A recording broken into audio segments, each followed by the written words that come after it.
Okie dokie. Today we're going to look at something called Zeno's paradox, which had a rabbit 1 meter from the origin over here, and the rabbit was running towards the origin.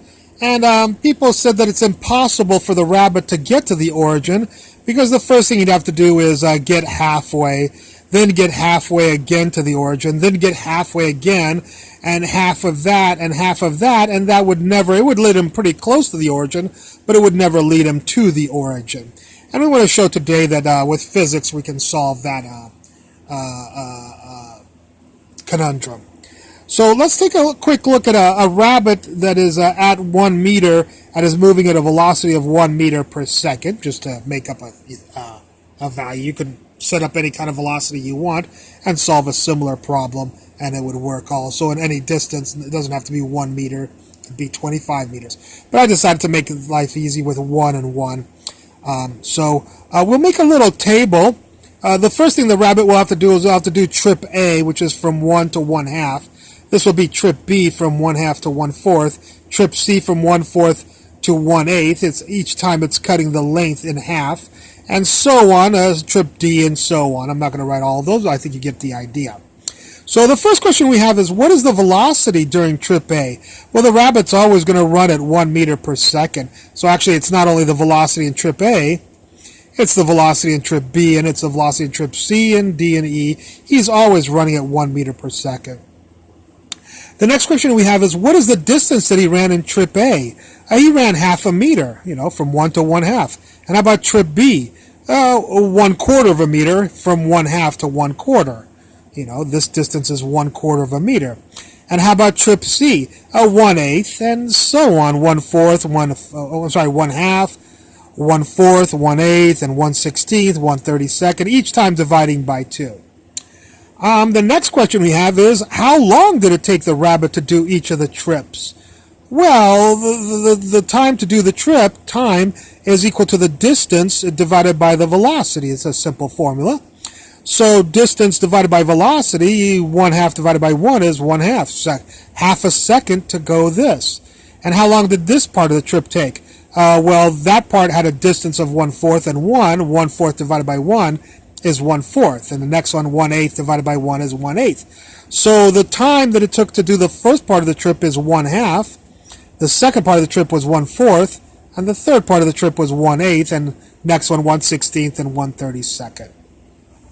All right.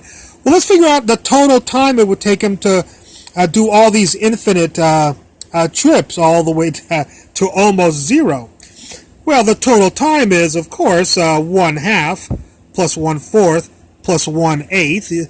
That could be written as 1/2, 1/2 squared plus 1/2 cubed, 1/2 to the 4th, and so on. And we, in calculus, we write this as a series like this, 1/2 to the n, where n goes from 1 to infinity. If you stick in 1 in here, you get 1/2. Stick in 2, that's what this means, from 1 to infinity. I assume you probably know it, but for those who don't, it goes 1, 2, 3, 4, up to infinity. Stick in 2, you get this island, and sum means put a plus in between each of the terms that you get. And 3, you'll get this one, and 4, you'll get the next one. And so this can be written like this, although either of these are seen as what are called geometric series. I just want to, for people who have taken calculus, I just want to make them see something familiar. But it doesn't really matter because this is a infinite geometric series because of infinity, and this one is infinite because of the ... And the total time is equal to the sum of the infinite geometric series. And we have a formula for the sum of a geometric series, and that is that it's the A1 over 1 minus R. A1 is the first term, which is 1/2. 1 is 1, minus is minus, and who is R? R is called the ratio. It's a term divided by a previous term. So 1/4 divided by 1/2 is 1/2, and 1/8 divided by 1/4 is 1/2, and 1/16 divided by 1/8 is 1/2. So the ratio always stays the same. It's in a geometric series, and the ratio we see, of course, is 1/2. Okay, so who is r? He's 1/2. Well, we're saying that the sum of this series is the total time, and the total time is this formula, and this formula is the first term 1/2 divided by 1 minus the ratio 1/4 divided by 1/2 is 1/2, and this, of course, turns out to be 1 second. So in order for the rabbit to get to the origin, to complete all infinite thing, it'll take him 1 second, which makes sense. Now, what is the total distance that the rabbit is going to do? Well, the total distance is the sum of all these terms, which is 1/2 plus 1/4 plus 1/8. And what we notice here, again, the distance will equal, well, we already did the sum, that infinite sum, 1/2 plus 1/4, it's the same. The distance is just in meters or in seconds, so the total time is in seconds.